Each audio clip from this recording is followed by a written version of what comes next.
Hello guys and welcome to another video. Today's video is going to be on Guild Wars, and before I start today's video I hope you guys had good luck with your 10 polls for today because of the event, and I also want to tell you that I'm on a small weekend vacation, so therefore I could not upload, but I'm probably going to upload every day still. So basically today is going to be Guild War Day and Natelings is recruiting because I realized something. I want to make a casual guild, but for me, the definition of casual is a bit different than for most people.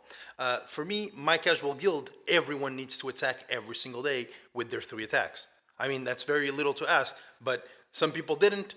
They joined the Discord. I mean, they joined the guild, they didn't join the Discord, and they weren't using their attacks and they weren't active, so I had to kick some people. Therefore, we have 23 members. Therefore, we're recruiting, and that's basically it. The only requirements are level 65 and at least gold, or I mean master arena, just because if you're going to be very early game, you're probably not going to have fun and you're going to lose a lot. There's no issues with losing. You can lose as much as you want, but at the same time, if everyone wins, we all get more mystics, so that's just basically it. So if you feel like you want a semi-casual guild, because all you have to do is show up every day, do your attendance, click right here on the daily attendance, and you need to do your 3 attacks. That's basically it. Not many requirements, just those. And that's basically it. We're going to do Guild Wars today. So we're fighting Stormfight. I don't know how my tower is doing, but is doing okay. Yeah, it's doing okay. Yeah, three red shields, 3 green shields. That's exactly what you want to see. So we're going to go into this fort that is actually getting destroyed at the moment, and we're going to hit this first comp. So, for the first team, we're probably going to use Gunther. It's not even a probably, I'm just going to kill it with Gunther. That's basically it. And for the bottom team, not sure what I'm going to use, but I'm still going to figure it out, and I'll come back when I have the comp. Here we go. I've selected my teams. For the first team, I'm going to use Fast Oxlots with Gunther and Singelica just for the dual attacks and the speed and the attack buff. That's basically it. We're going to nuke the Rylet, and even if he doesn't die, we should mostly be okay if he doesn't crit. But we should kill this Rylet, no problem, so it shouldn't be an issue. On the bottom comp, we're going to use 1 Reviver Healer, 1, chunky boy that does a lot of damage to squishy units, and 1 Crow. Just because they have an acid, and that means the acid is very squishy and is manageable to deal with, and the fire,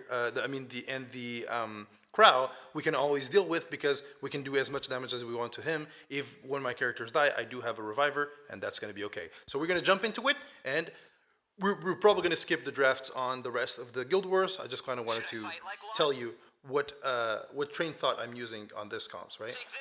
Let's go for him, and now we're going to go solo burn into that boy, and let's see. And he's dead. There you go. The boy is dead. Now we just go for a little bit of a speed attack buff. The fact that Diane can anti-crit means absolutely nothing because our Gunther doesn't crit. So now it's going to be a little bit slow from here on, but it should be fast enough because she's 14k HP. He's 23, so I'm still going to go for her just to stop the shields and the everything else, and she's pretty squishy. So let's do that. We're going to hit her just to get more CR. There's no point stopping her shields now. Now let's take her shield away. Shield is basically gone. Now we dual attack into 1 more. I hope you're ready. Dual attack, but that's actually kind of okay because we can still give another turn to Gunther. And then Gunther, when he has his ulti, is going to be a little bit of a menace to deal with. Should I fight like lots? There's no point. There's immunity here. I'm still going to do 1 more dual attack here. And then even if they try to heal, there's just no healing. Come to me. Okay, I'm going to kill this Diane so my boy doesn't die. I think 1 S1 is enough. I know I shouldn't risk it, but I'm going to risk it. 1 S1 should be enough to kill. It is enough. So now we're going to give another turn to Gunther. And this time we're just going to go kaboosh, skadoosh. There we go, 23k HP, but it's slowly going down. I'm pretty sure I'm going to lose the Oxlots, but it's still going to be okay. Because it's just our fast Oxlots, and we normally just don't use them too much. So there we go. 1 more smack. And yet another smack. Son of life. He's going to heal a little bit, which is going to be annoying, but mostly going to be fine. I'll take the lead. Alright, here we go. Smoke. Block. Hey, I don't even need to use my thing. Didn't even need to use F3 to dual attack. That's really good. All right, second team is a bit trickier because it's going to take longer. Whoops, I had a phone ringing, so I had to stop the recording there, but it's fine. So basically, Acid took the first turn, and he attacked the SSA, and then Crow followed up with a defense buff. But it won't matter much because we're going to go turtle mode on her, so she's going to be focused because, guess what, she's lower HP, but our boy is still going to be able to clap this boy through his defense buff because we penetrate defense. There you go, that's pretty good clappage right there. And they're all gonna target now the girl because, well, guess what? She's the lowest HP now. And they're all single target units. So she's gonna be the perfect bait. There you go. He also RNL'd, by the way. He did S3 and then RNL. Here they go. They're gonna focus her pretty hard, but it's still gonna be okay because Acid is dead. So that's one dead already. Very, very nice. I think we now go slowly for this Ken. I kind of want to leave the Crow alone for last. What time? There's no point healing at this turn, so I'm just gonna hit the Ken and put the mist debuff on him.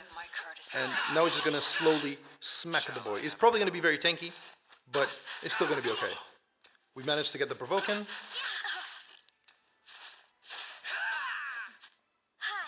All right, now we full heal with our Ken. With our haste. And now the target is going to switch to Crow from the Crow, which is going to be fine. So now we just wait a couple turns until we can actually get our haste S3 again, and it should be fairly easy. Let's get our defense buff up. And we managed to push him back as well, which is good. Let's see if we can land a debuff on him. We got a good dual attack, but dual attacks here just speed up the process really, because there's zero chance that anyone's gonna survive it here. Yeah. No matter what this Ken tries to do, is just not gonna kill. Ever. He did get the stun, but we can always cleanse, so it's okay. I think I am going to put the immortality on him, just because maybe I can get a speed buff or attack buff. Hey, crit buff.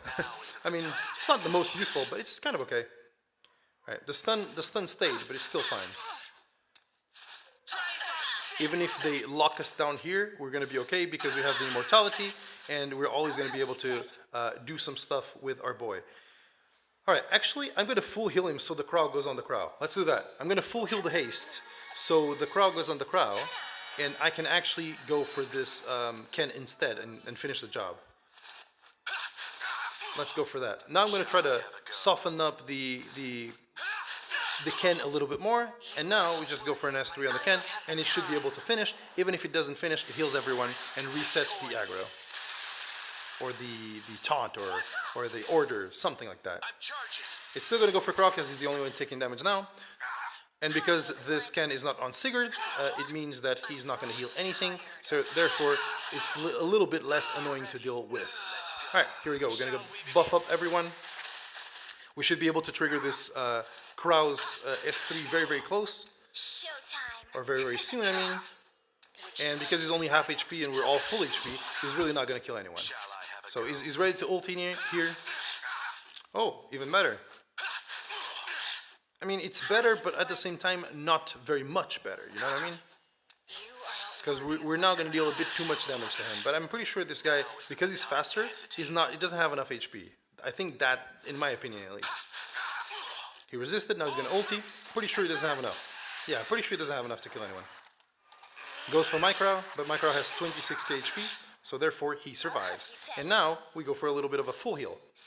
I know I could ulti, but Crow is going to take another turn, and Micro might die. Actually, it's Shed Crow. He wasn't going to die at all. That was a dumb move. I could have made this so much faster. But it's fine. When my haste gets his ulti, it's still going to be over. So it's going to be okay. Let's see if we can push him back. And now we stripped something. We didn't strip anything. Let me just do this. Just because why not? Okay. Crow goes off. Okay, now the shield is off, so now I'm 100% sure I can kill it. So it should be very, very easy from here. Just like that. This fight was a lot longer than it should have been, but at least it was tactical, if you can call it that. It was tactical. So that's the first victory. Let's try to get more, but from now on, I'm only gonna cleave just because these fights for me are too boring. I want to make the video faster for you guys, so I'm gonna go full cleave from here on. All right, here we go. We're gonna do something weird. We're gonna use our slow oxlots or our DPS oxlots on this comp, along with, you know it, it's coming. It's her, the one and only. And then on this, we're gonna use our Horado boy. For the bottom comp, we're gonna trust that the enemy doesn't really have immunity with Tisurin and Fsesi, which is pretty bad, but it's bad to assume, but because he's using Fsesi, I'm gonna trust in the fact that he doesn't have enough, and we're gonna go for a good old Blingo Cleave with Luluka. So that's what we're gonna do. Luluka is right here. And that's it. That's gonna be the comp, and we're just gonna jump into it. So the point is, I'm gonna try to push back everyone here on this comp to try to get a turn on my X-Plots, and then I'm gonna burn with my Judge Kisei, because none of them have immunity. She resisted 15%, but it's still gonna be okay because we strip with our S3, with our Su, so we should be okay. Let's see. We didn't even strip her. Is she on high effect resistance? Something is wrong, but as long as we reset the revivers, we should be okay. We have plenty of effect resistance, plenty of effectiveness. We landed it on the Ruel, but we didn't land it on the Maid Chloe. So we're gonna struggle a tiny bit on this fight because she resisted. All right, what can I do here? I have a tank Judge Kisa that's gonna get stunned. That's not bueno. So I'm gonna go for a silence here. So she's not gonna do something for one more turn, which is good. Our tank Judge Kisa is gonna survive, but she is gonna be stunned, which is quite annoying. So let's give her one more turn, which just means that we're going to remove her stun, basically that. And I'm going to go for one more on her. And now I'm going to give... Do I have an AoE on her? I do have her S2, so therefore I'm going to give the turn. And we're going to go attack buff, S2, and boom. We stripped one of those. Let's see if we strip the revive on this maid. Would be good. There we go. We stripped all of them. And now we give another turn to Judge Kisei. And now we go for the Maid Chloe. The Maid Chloe seems to have the most effect resistance, therefore I want to go for her. The Spectre Tenebri is yet again going to get revived, which is going to happen no matter what. But hopefully we can still get away from this situation. We probably can't. And that is a nope. Let's just not lose that unit. It's not really important, but we had a dream. We did what we intended. We just didn't reset the units. That happens sometimes. And they all have immunity, so that's going to be a bit of an issue. But I think it's still okay. I don't think it's okay at all, actually. But we're gonna still attempt. Hopefully we go double turn on this Tisurin, so she basically gets deaded. But this is not going to go well either. So let's just burn onto him. And now we're just going to go full cleave mode, which is mostly not going to kill anything.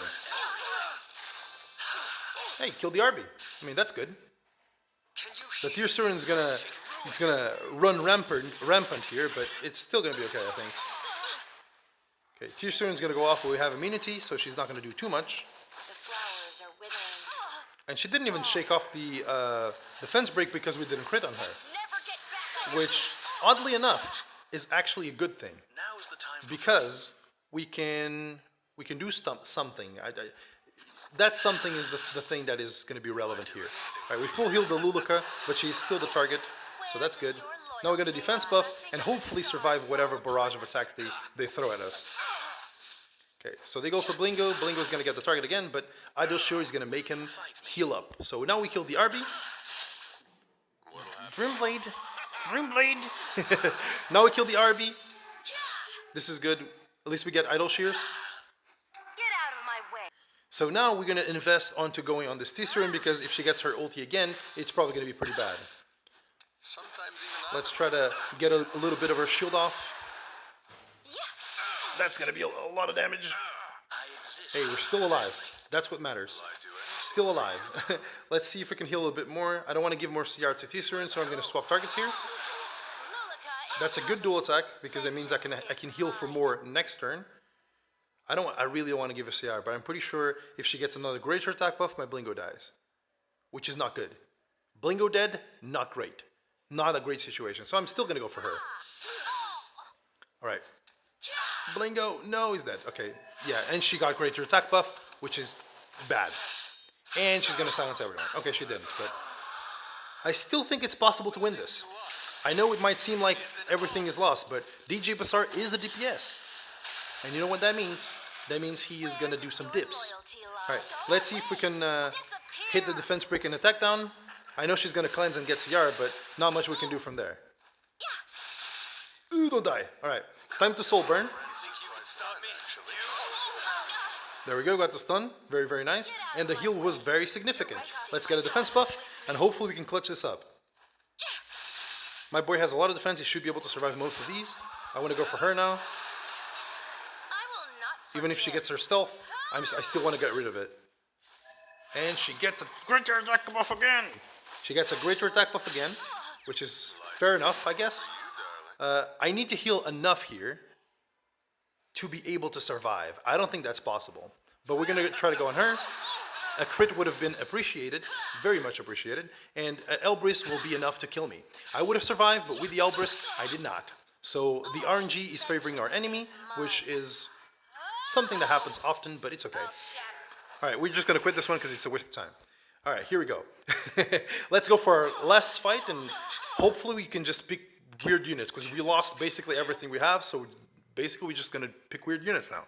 Here we go, last fight. We're going to use these comps, which make no sense. It's a triple fire comp on the top, which makes absolutely no sense, but they're all kind of chunky, so they should be able to survive some of these barrages of attacks. She survives, and she should survive this one as well, and she's going to remove Skill Nullifier, which is going to be really good. Alright, so in terms of turn order, this is actually optimum for us. Let's do it.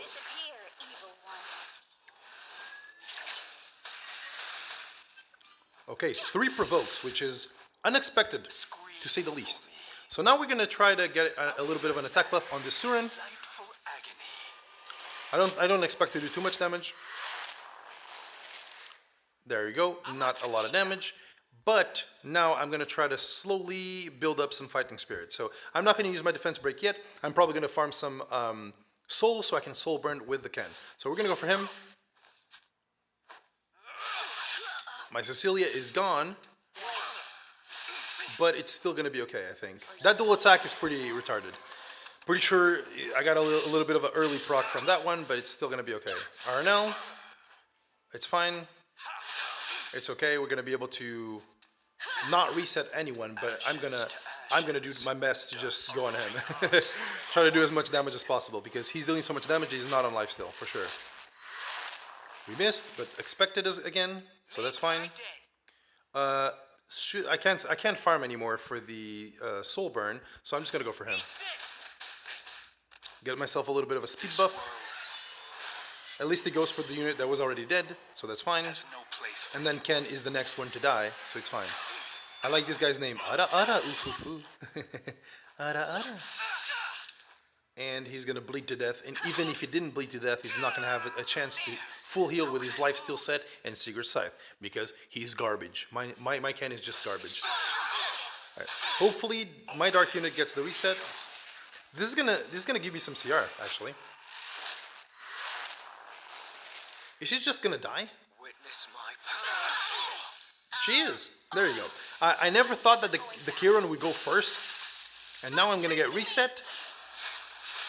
Alright, I'm not fighting this fight anymore. GG, this is it. I'm not doing that. So, hope you guys enjoyed today's video. If you did, leave a like and subscribe. And as always, I'll see you guys on the next one. Bye-bye.